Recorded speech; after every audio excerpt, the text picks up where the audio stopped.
भगवान आत्मदर्शी बाबा नगीना साहब जी के द्वारा रचित अद्भुत ग्रंथ वेदांत वचन। भगवान इसका 5वां अध्याय चल रहा है और भगवान अब यहाँ से आगे ले रहे हैं। आज इसमें 33 देवताओं का वर्णन है।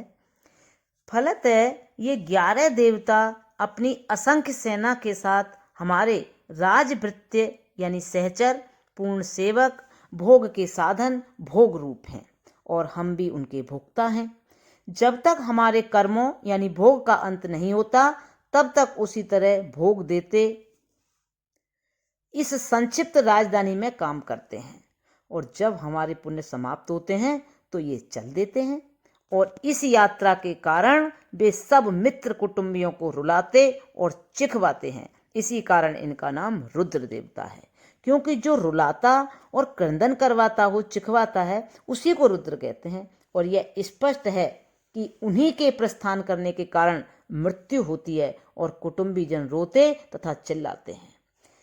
चैत्र से लेकर फागुन तक 12 मास ही 12 आदित्य देवता हैं, क्योंकि ये 12 देवता बार बार भ्रमण करते और हमारे कर्मों के भोग देने और समाप्त करने के लिए प्रत्यावर्तन करते हैं।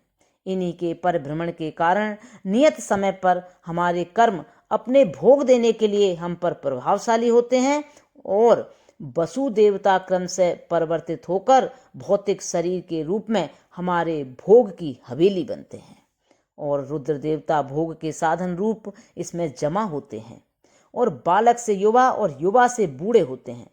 अंत में इन्हीं के भ्रमण के कारण नियत समयों पर हमारे कर्म समाप्त होते हैं और मृत्यु आती है। ये देवता हमारे कर्मों की रक्षा, बर्ताव और अंत के लिए एक न्याय की माप व तुला हैं। इसलिए इनको आदित्य देवता कहते हैं, क्योंकि जिस प्रकार तराजू एक एक वस्तु को न्यायतः लेती देती है, उसी तरह ये 12 देवता भी न्याय और धर्म से हमारे भोग लेते देते हैं। संस्कृत कोश में जो इस प्रकार लेता देता है उसको आदित्य बोलते हैं और यही आदित्य न्याय की तुला है। अब भगवान 32वां देवता प्रत्यक्ष रूप से आकाश में बिजली देवता है, जो शक्ति और बल रूप से हमारे संक्षिप्त शरीर में प्रकट हुआ है और यह इंद्र है।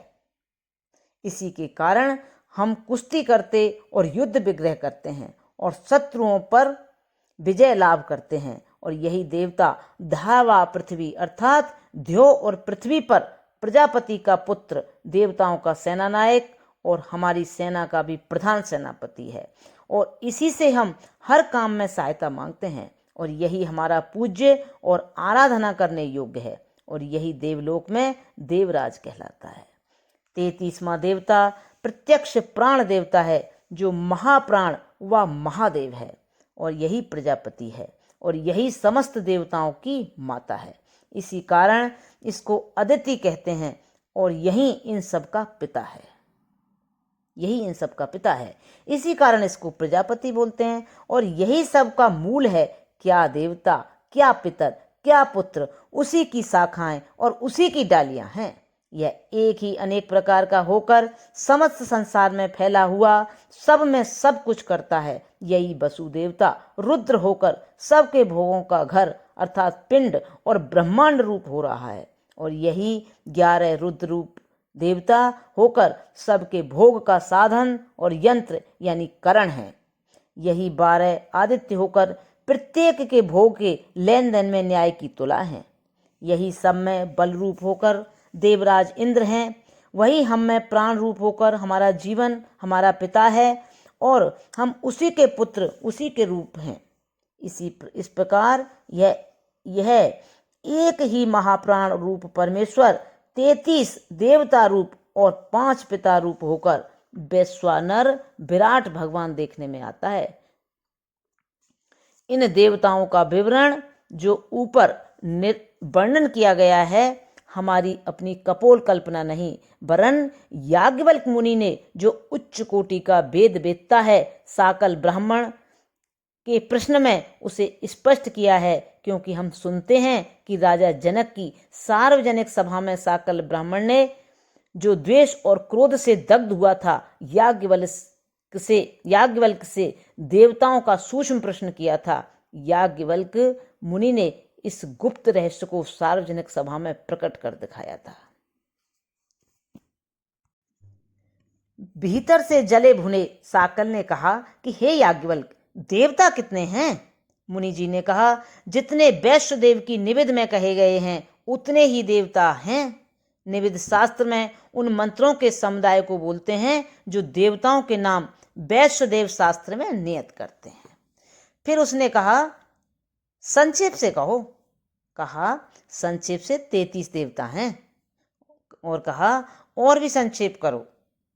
साकल ने फिर कहा, और भी संक्षेप करो। तो कहा, 6 हैं। कहा, और भी संक्षिप्त करो। तो कहा, 3 हैं। फिर कहा, और भी संक्षेप करो। तो कहा, 2 हैं। उन्होंने कहा, और भी संक्षिप्त करो। तो उन्होंने कहा, 1.5 है। उन्होंने कहा, और भी संक्षिप्त करो। तो कहा, 1 है। कहा, निवेद गणना में कौन कौन है?